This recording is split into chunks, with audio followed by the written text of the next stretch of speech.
नमस्कार, मी प्रमिला झांबरे। तर आज मी ओल्या नारळाची वडी बनवणार आहे।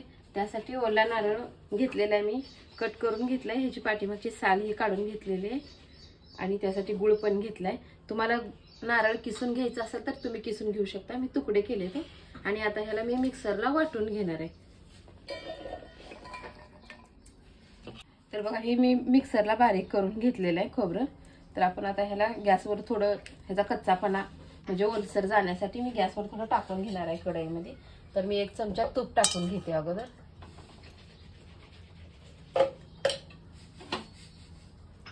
आणि तूप वितळल्यानंतर मी नारळ टाकून घेणार आहे।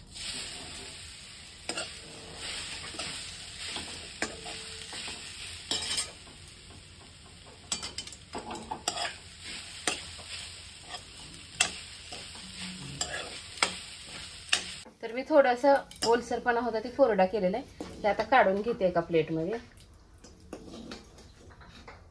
तर ओला नारळ मी सगळा काढून घेतलेला आहे भाजून। तीच कढई मी गॅसवर ठेवले। तर मी 1 चमचा तूप टाकून घेते त्यात।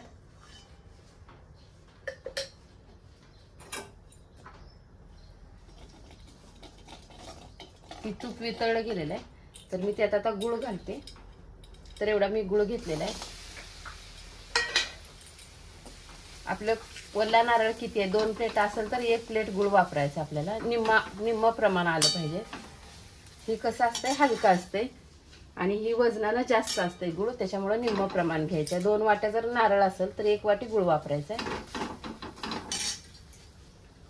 तर मी ह्यात थोडंसं पाणी ओतून घेणार आहे, म्हणजे आपला पाक चांगला होणार आहे।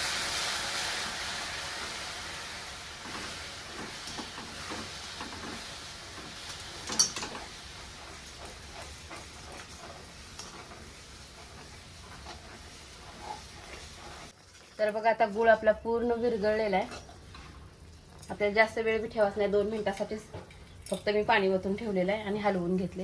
ही विलायची, जायफळ बारीक करून घेतले मी, ही पण ह्यात टाकून घेतले। तर आता ह्यात मी नारळाचा किस जे आहे ती ह्यात टाकून घेणार आहे। तर ही मोठी 1 प्लेट आहे, त्याच्या निम्म्या प्रमाणाने गुळ वापरलेला आहे।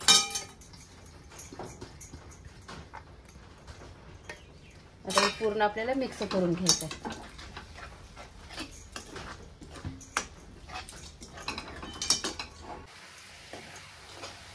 तर बघा, आपल्याला हे थोडंसं पाणी ओतलेलं पूर्ण आटू द्यायचं आहे। घट्ट असा गोळा बनवून घ्यायचा आहे। त्यासाठी 5 मिनिटासाठी गॅस चालू ठेवायचा आपल्याला। तर गुळात पाणी ओतण्याचं कारण, तुम्हाला जर ओतायचं नसलं तर तुम्ही ओतू नका। 1-2 चमचे तूप टाकून त्यात गुळ टाका आणि नंतर लगेच नारळ टाकल्यानंतर लगेच खाली काढून घ्यावं लागतंय। आणि पाणी ओतल्यानंतर बघा, असं 2 मिनिटासाठी आपल्याला शिजलं जाते नारळ ह्यात, म्हणून मी गुळामध्ये थोडंसं पाणी ओतून घेतलेलं आहे।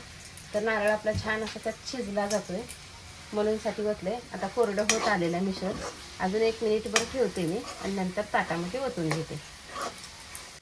तर बघा, आता छान असं मिश्रण झालेलं आहे आपलं। तर मी ह्याला एका ताटामध्ये काढून घेते। तर मी ताटाला अगोदर तूप लावून घेतलेलं आहे, त्याच ताटामध्ये काढून घेते।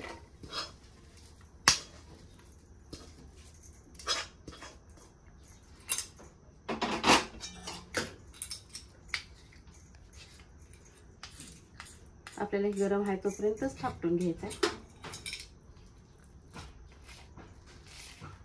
तर अशा पद्धतीने मी नारळाची वडी थापटून घेतली बघा। तर मी त्यात थोडंसं बदाम टाकून घेते त्याच्यावर।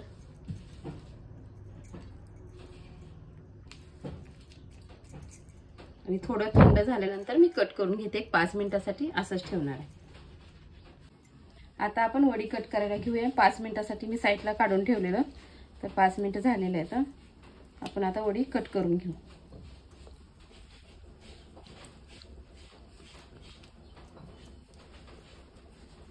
तर बघा, आता मी 1 वडी तुम्हाला उचलून दाखवते।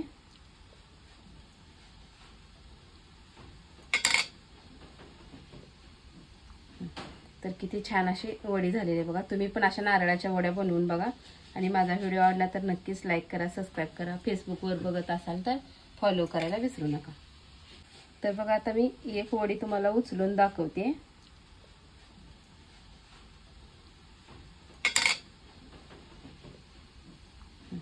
तर किती छान अशी वडी झालेली आहे बघा. तुम्ही पण अशा नारळाच्या वड्या बनवून बघा आणि माझा व्हिडिओ आवडला तर नक्कीच लाईक करा, सबस्क्राईब करा. फेसबुकवर बघत असाल तर फॉलो करायला विसरू नका.